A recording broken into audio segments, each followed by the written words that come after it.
There are a number of chapters in the Bible that are just so rich, just so dense with content, that we could truly spend a couple of weeks going through them. John chapter 14 is one such chapter. That's our daily Bible reading for today. I encourage you to read this whole chapter. It's just so loaded with powerful and important teaching. I want to highlight verse 23. Jesus answered him, "Those who love me will keep my word, and my Father will love them, and we will come to them and make our home with them." I love this image of Jesus and the Father moving in with me, with you. I don't know how you would feel, but I think we all can imagine. What would it be like if two strangers all of a sudden showed up on our front door with a couple of bags and said, "Hey, we're moving in"? Well, it would. How would you react to that?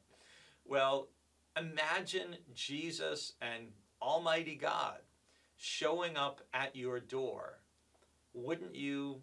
It might be a little intimidating, might be a little unnerving, but I'm guessing for those of us who are Christians, if they showed up at our door, we'd let them in, wouldn't we? And what would it be like to actually have Jesus in our home with us throughout our day, to have God to accompany us, be with us, to answer our prayers, answer our questions? It would be pretty amazing.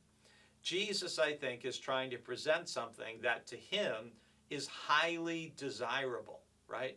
To have the Father and Jesus make their home with a person. And who do they do that for? Whose home do they move into? They move into the homes of people who keep his word, something that is repeated often in John's Gospel. Just earlier in chapter 14 and verse 15, Jesus says, "This is the sign that you really love me." He says, "If you love me, you will keep my commandments." So Jesus ties love to obedience, to faithfulness.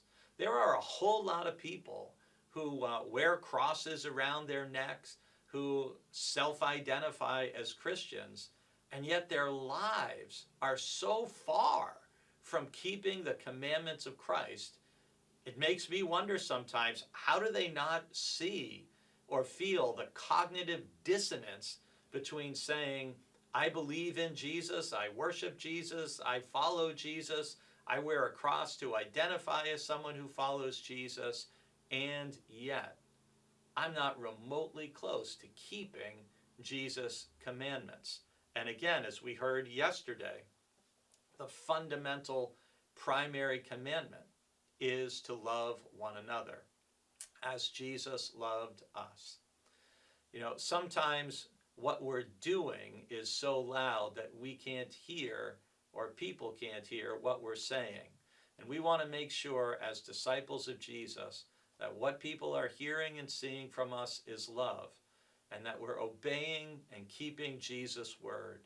And the huge bonus and blessing that comes with that is the promise that Jesus and the Father will move in, and they will dwell with us forever.